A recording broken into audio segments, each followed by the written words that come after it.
back to the Culturally Distinct Podcast. It's your boy, Black Adam. I'm here again. I'm glad you guys tuned back into the show. You already know what it is. Man, much love to my sponsor, 605 Adult Beverages, called Audio, Red Car Universe. Much love to you guys. I'm glad you guys tuned in to the show, man, because if it wasn't for y'all, this show wouldn't be possible.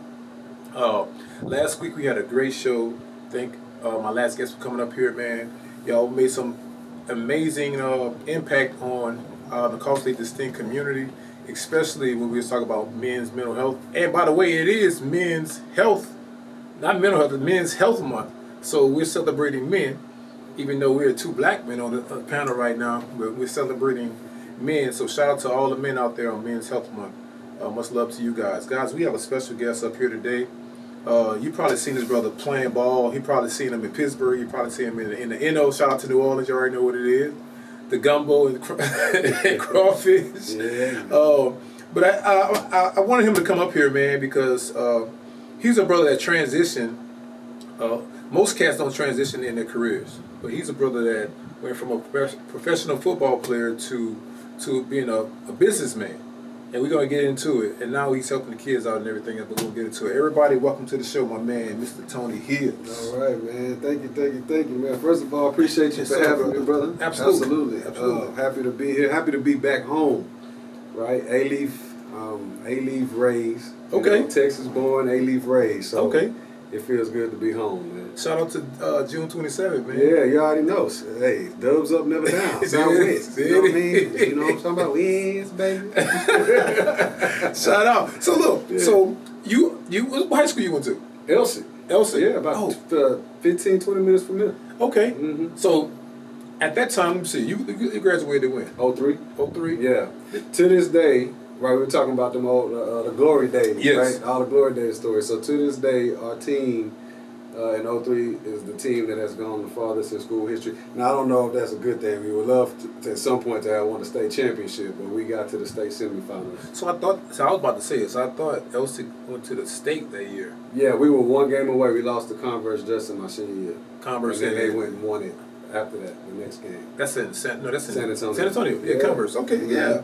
So, man, it was crazy. I was having this conversation. This was probably maybe last year, and someone brought up Elsie, right? And they talked about that year, and I was like, Elsie, even though I'm from New Orleans, but I heard about hear about the schools North Shore, schools like that.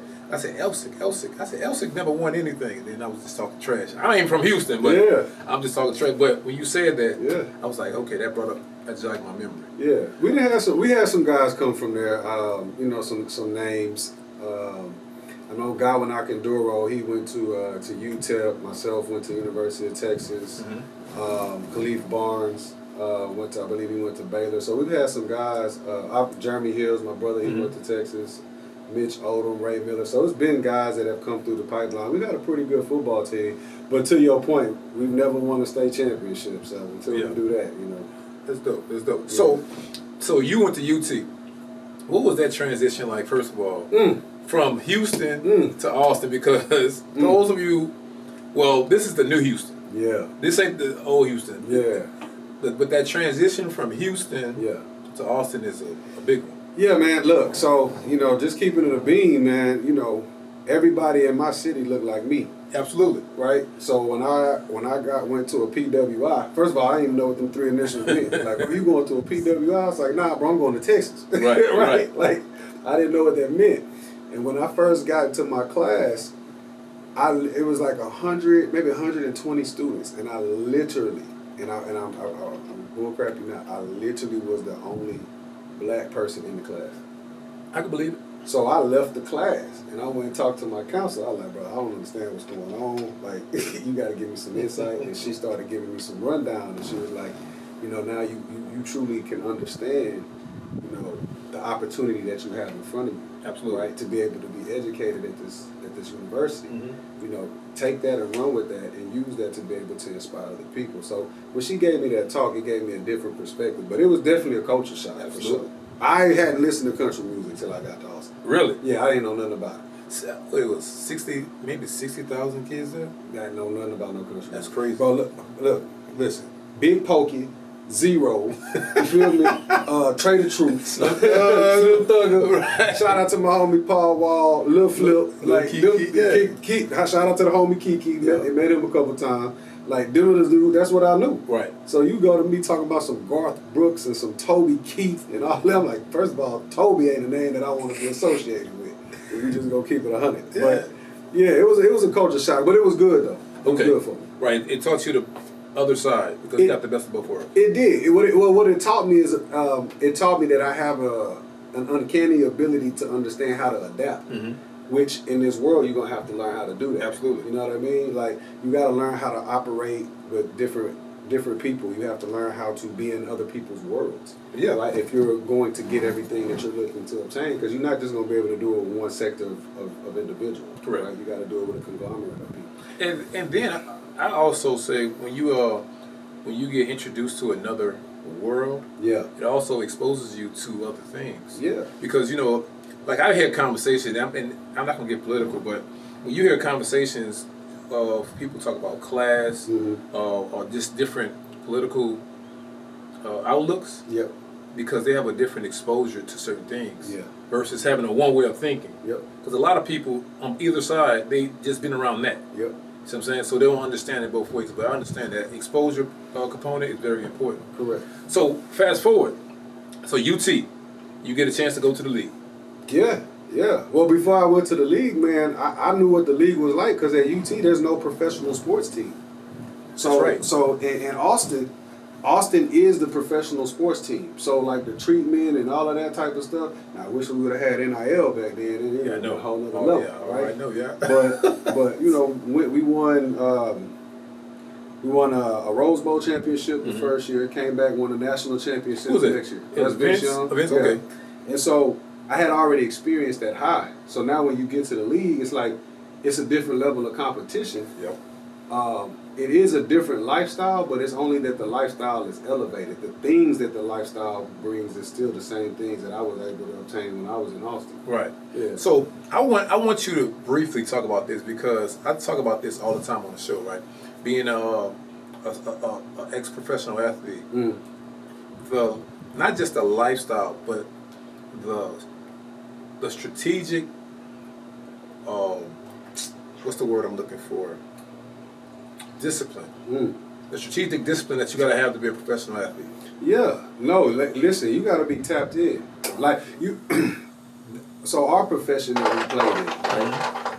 I always say this. It's one of the only professions where every year there is a celebrated spectacle of somebody coming in to take your job. Absolutely. Right? That being the NFL draft. Absolutely. So all the people that's crying when they get on stage or crying when they get the phone call, you will get a dog out of me, coach, I promise.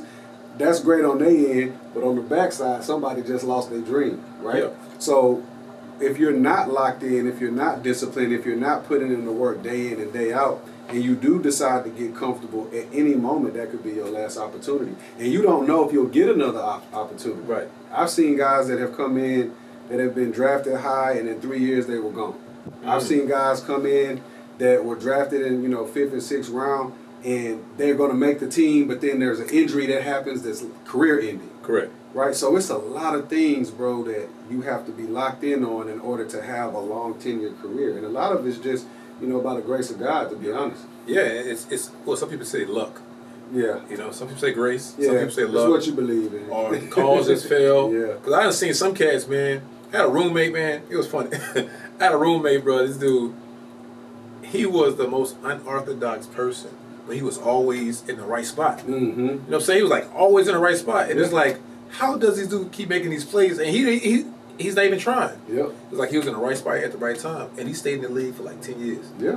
The most, I'm talking about, you see this dude, he can't chew and walk and nothing. Yeah. But I'm like some of them cats like that, like it was meant for him. He had that niche. You Yeah. know what I mean? The understanding of, like, let me understand how the system is and where do I fit within the system. Mm-hmm. I saw that too. I saw guys to where you were like, bro, I don't know how he got here.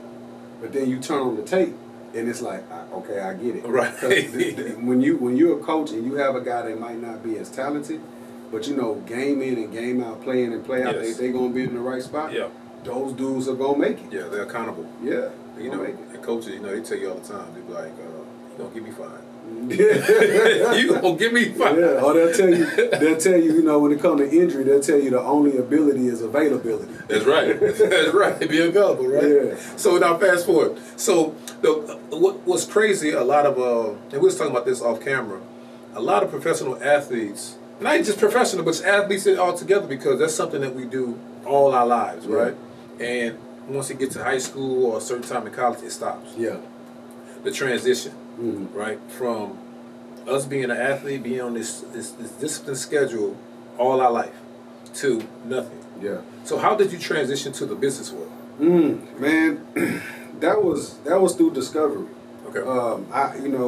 I was no different as it pertains to retiring and not really having a true plan. I just knew I didn't want to do this anymore. You know, so I looked at my bank account and I was like, all right, we good. Then I was like, I'm done. But then when I was done, I was like, now what?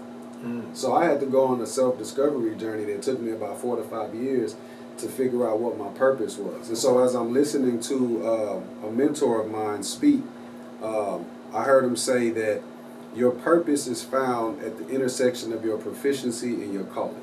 Okay. Right? He says, and so when you understand that, then you discover your purpose, you define your purpose, you deploy yourself into your purpose, and then you look for a market to be able to serve that aligns with your purpose. Okay. So when I heard that, I was like, okay, that's a principle. I can rock with that. Now I just got to figure out what that is, right? So you start going through all of these different things, these discovery modes, and then you come to find out, like, okay, this is what I align with. So for me, it was helping collegiate athletes right now within this space, right? It started out with athletes, but now I'm in the collegiate space. Understand how to create, purpose-driven platforms that will multiply not only their income and their impact, but also their influence. Okay. Right? And so that's where, you start starting companies, you start building people, and then slowly but surely the picture starts to become clear. And then for me, like I had to get that information out, so I wrote a book on it. Okay. Right? And so that's where we're at. So now, when it comes to being a financial strategist, they say that 80% of professional athletes go broke after the 4th year they're retired, right? For poor money management skills or whatever it may be, lifestyle, or whatever it is. Strip club. Yeah, absolutely. There's a lot there. If that was a stock, brothers wouldn't be so broke. Oh my goodness, that's a bill in itself. Yeah. But I want to know, because one brother I knew, I didn't know him personally, but I heard about him, Max Crosby. Yeah. He was him and what's the brother, the white guy, man, played for Cleveland, but he was like a financial guy before he even went play football. So he was teaching all the linemen. Oh, Joe Thomas. Was it Joe Thomas? Thomas? It might have been Joe Thomas. But he was, so basically he was teaching like the linemen what compound interest was. Oh, yeah. How things build over time, what are high yield savings, what is all these things. And the lineman was like, what is he talking about? Yeah. But a lot of people put their money where he was talking about, and they made multiple millions on top of what they had while they was playing. Yep. But how does a person like yourself, how did you even get in that space to even understand how money works? Yeah, I just think it was the way God formed and fashioned me, man. So I went to school for, my degree was in learning and applied development. So I literally went to school to learn how to learn, right? And so everything was self-taught, and then everything was through, and what I tell my young guys, man, it was through relationships.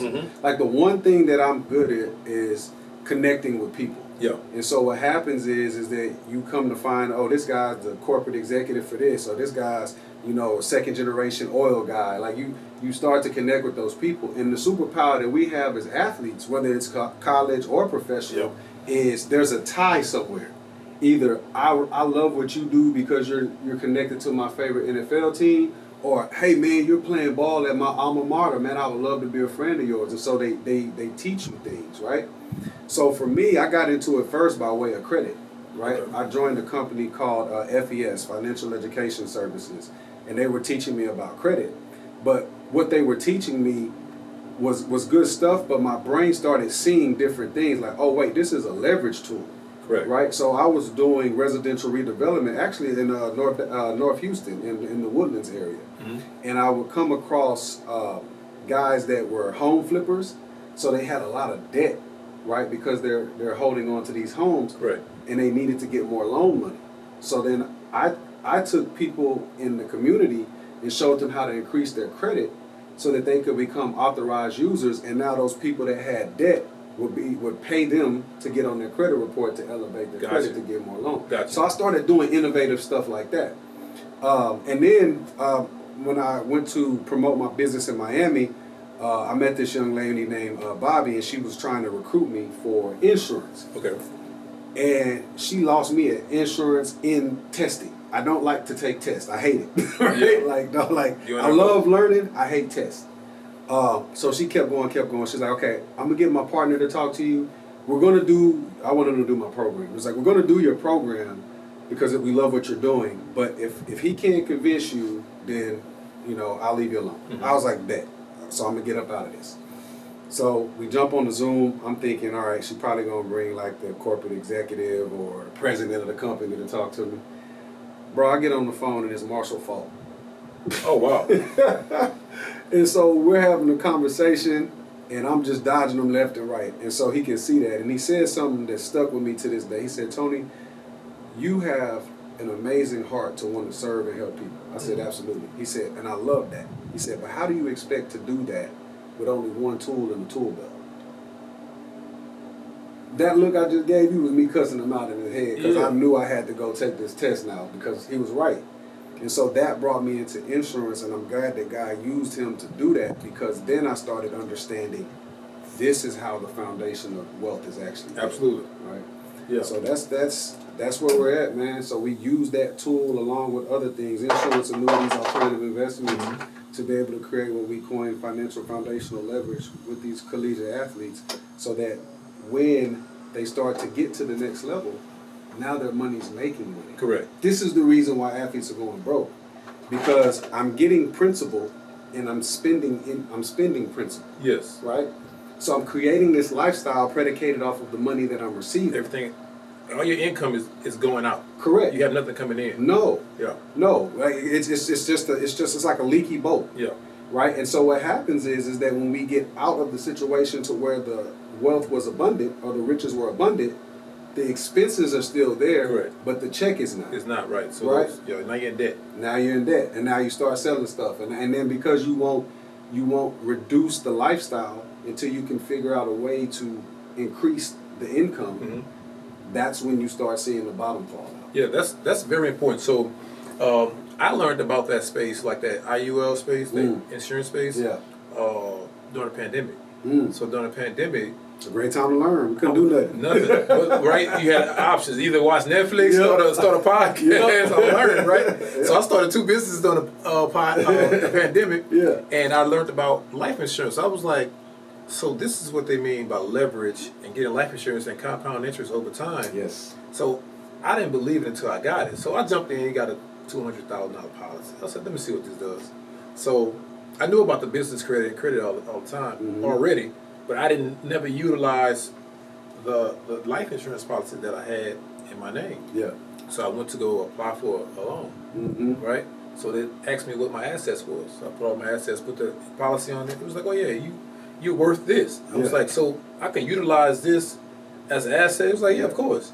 So I went to the bank. I said, I need $2 million. Give me $2 million on me. You know what I'm saying? But I learned about that during the pandemic, and then I wasn't teaching, but people that come up here, I kind of glimpse at it, because the first thing as a salesman, you try to sell something, they be like, nah, I ain't doing that. I'm like, I don't want to hear that. Same thing you do with Marshall. Yeah. Be like, all right, come on, bro, I don't want to hear all that. Yeah, I'm not trying to hear that, man. Until you start applying it, and then it makes sense. He was like, oh, that does make sense. Yeah. And when you start utilizing it for you, and like you said, leveraging it, so you can make money for yourself.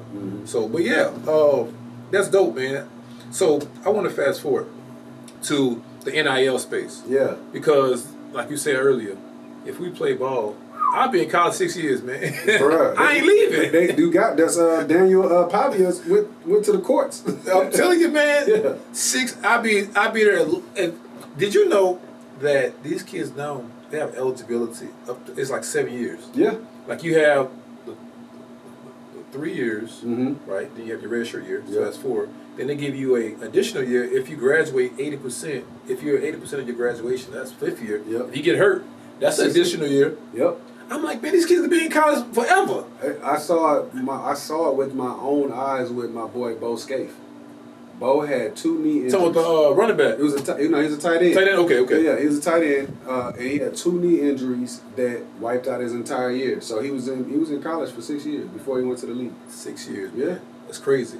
Yeah. And if you're like a premier player, you get paid this kind of money. I'm like, these kids are robbing the bank, man. Easily with NIL, and also it's a certain thing called a collective. So that's where the schools are paying you too. Correct. So they slot you predicated off of where they believe that you're ranked. So you Mm-hmm. could be making $300,000, $400,000, $500,000, $1 million, $1.5, $2 million from the school. Right. It's still coming in and banking in, $150,000, $200,000, $300,000 On your name, marketing. like Marketing contracts. Yeah. Absolutely. What you think about that, man? That collective deal that the NCAA granted the power to the universities now. No, I mean, listen, I'm not against it, right? As long as the kids are getting paid, that's fine. However you want to do it is however you want to do it. What they've essentially done is created a cap, just similar to free agency in the NFL. So there's a $25 million cap on each school.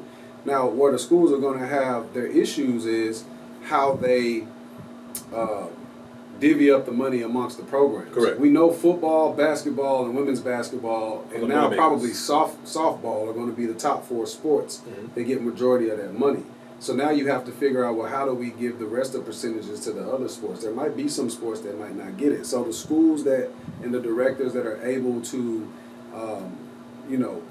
basically having a wonderful CFO that can distribute that money the best that they can are going to be the ones now that you see these kids start to clamor to go to, right? Because, all right, I want to get the most that I can, but I don't want to go to a school, get paid, and then now I can't get paid anymore because they don't have the budget for it because they didn't run their books right. So now it gives these kids more to think about. Mm-hmm. As it pertains to the settlement, the $2.8 billion, my thing is, I really believe, and they're talking about bankruptcy. $2.8 billion ain't finna bankrupt y'all. Oh no! Y'all been making money since the 1900s. Forever. Right? Forever. So I feel like they should have gotten more, but it is what it is. And for everybody from 2016 up, I'm happy for them. You know? You'll get a check. You'll get a check. Yeah. So, all in all, man, I love the system, especially for my business and what we do. Oh, absolutely. I love it. You know what I mean? What I will say now is this: there's an other side to this coin, and that is, if we're speaking candidly, in our community, the thing that I want the parents to be careful of is trying to implement your kid or shape your kid to be a particular thing because you want to use him to get out or use her to get out. Yeah. You know what I mean? Right. Like, this child shouldn't be your meal ticket. Correct. To get out of your struggling situation. And we already know what that's like prior to NIL, which is why we were wanting to go to the league, because we got to get mama out. That's right. We got to get dad in them out. We got to get cousin in them out, right?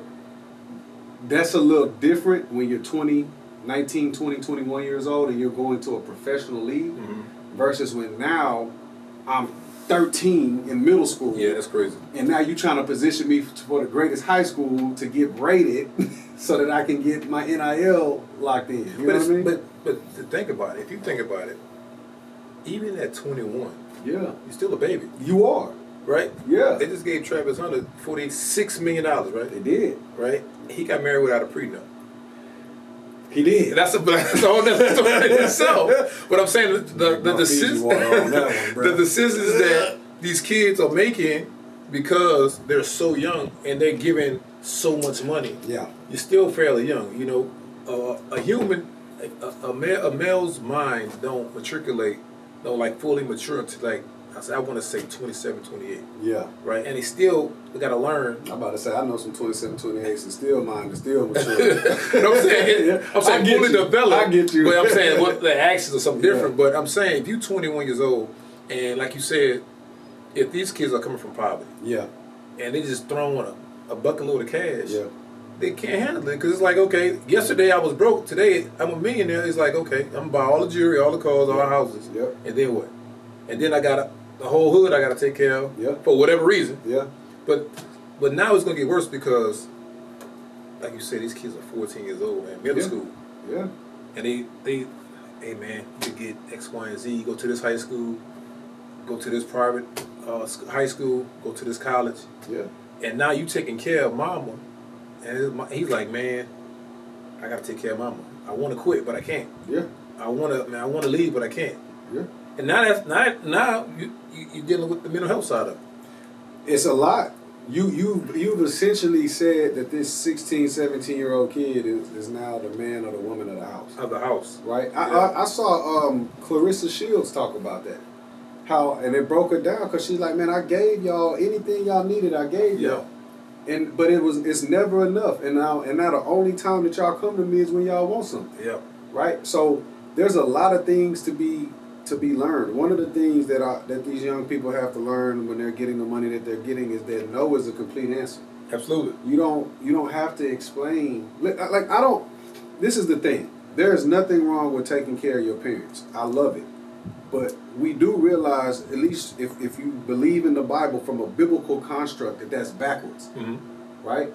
Like it says that a good man leaves an inheritance for his children's children. It ain't say the children leave an inheritance for his parents and their grandparents.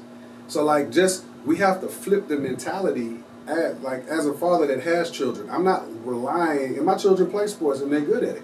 I'm not relying on my children to take care of me. Correct. Right? So if anything, rally around your child as a parent, if there's somebody that's going to be in that light, and start looking at, okay, what are some things that I can do that allow me to create something with the talent that he has that protects him, but also doesn't take money out of his pocket. Right. Why don't we think that way? What are some things we can do as a family? Can we build a business? Since we have this windfall, can we build a business for the child? Okay, I need to start learning more about money. I'm getting money now. Now it's time for me to learn about the thing that I'm getting. And the thing is, you can't tell me that these kids aren't capable, because if you can give me, I write 25 stat, Z peel, wild peel, banana, 60, you can give me all that and then tell me, I saw the safety, he moved it from cover 2 to cover 3, so I knew it was going to be a twist up with the line. If you can give me all that, tell me all the lyrics to every song, then you can study this, because this is going to have more of an impact on your life than all that other stuff. Absolutely. Spider 2-wide banana, right? That's freaking Spider 2-wide banana, man. Goddamn John Gruden. Right. Yeah. Well, no, that's real, man, and I'm happy, that you're a former athlete and you're preaching this versus saying, don't worry about it, just go out there and play your hardest and maybe you get a contract, because the thing is, in our community, it's important. We're only 13% of the population, but we're 80% of these professional sports. Yeah. And we're getting funneled all this money into our households. Yeah. But then it's leaving, it's going right back. Well, collectively, you talked about the 13%. $1.8 trillion in consumerism? Yeah. So we literally are uplifting this place called America. Yeah. Right? We buy the most Benzes and Bentleys and jewelry and everything else. I read an article maybe about a year ago or so where it was projected that the net worth in the black community would be $0. Yeah. Because we're not buying assets, we're only buying liabilities. Yes. Right?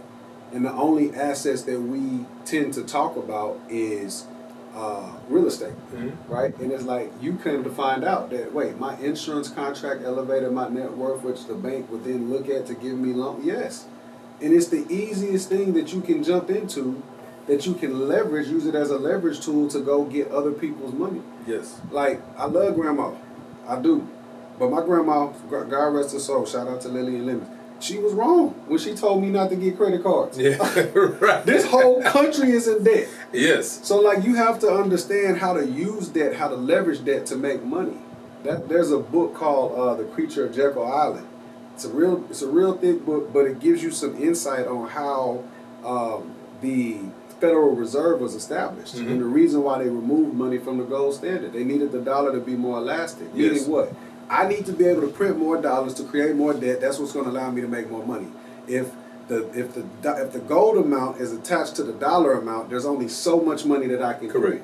Right? So they created that system Let's learn how to play the game. Yeah, it's all it is. It's a big game. That's it. And I was listening to something today about the billionaires, how they're saying that they said the last 3 years they only had, I believe, they said they had 500 billionaires in the country. Now they got 2,500. Yeah. It said the wealthier are getting richer and richer and richer and richer.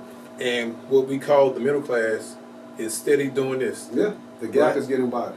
So it's about to be extremely rich and extremely poor. Yeah, so you better figure out what they doing. I'm looking up. Right. One thing before I move on, I know I read about Rockefeller, and their family, but the first thing they stated that the reason why they got wealthy because life insurance. Yeah. When he died, he had like a $5 million policy on himself. He had a policy on his wife, policy on all his kids. Yeah. So when they all of them died, now these kids got $25 million. Yeah. And they just repeated it, rinse and repeat, and over years now they $4-5 trillion. Yeah. Right. I was like, that makes sense. What they did was there's a great book called What Would the Rockefellers Do? I believe Nelson Nash wrote that book.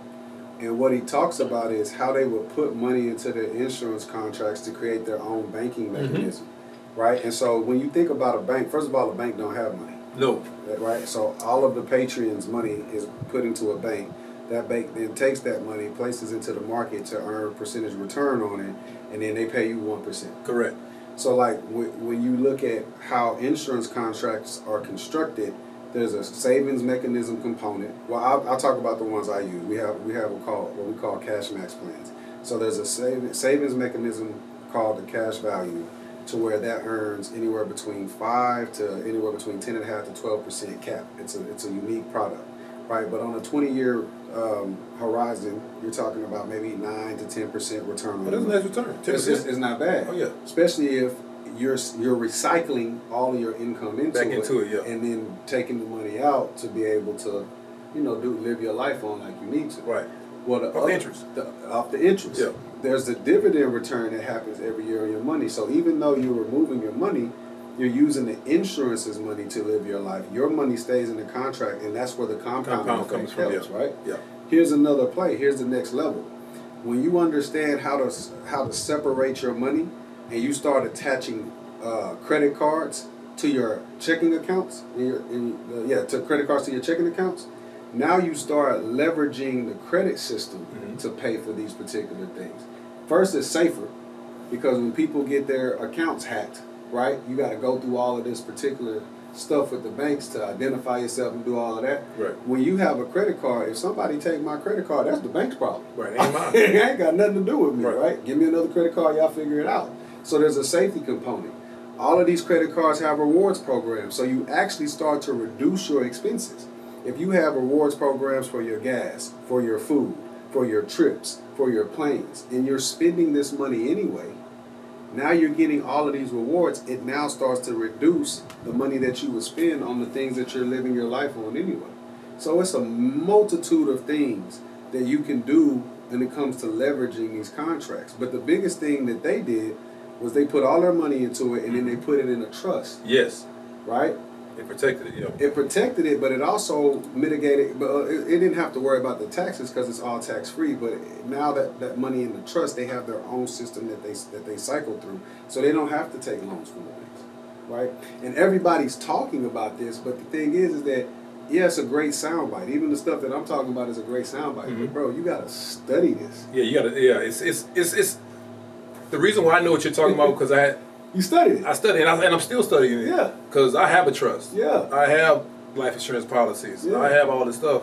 But I had to learn this stuff. Yeah. On my own. Yeah. You know what I'm saying? But it makes sense, especially when you're saying it. But if I don't know what you're saying, I'm like, deer in headlights. Like, what? And that's why when I'm talking to a large group of people, like you and I are talking on a higher level, but when I'm talking to a large group of people, I think like a genius, but I talk like a third grader. Like, I'm going to talk to them about the transformation, right? Like, if you want a different life, you have to do different things. Absolutely.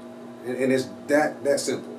And at the end of the day, what I believe a lot of people mess up when it comes to studying things that's foreign to them is that they put a level of difficulty on it before they ever even try it. Right?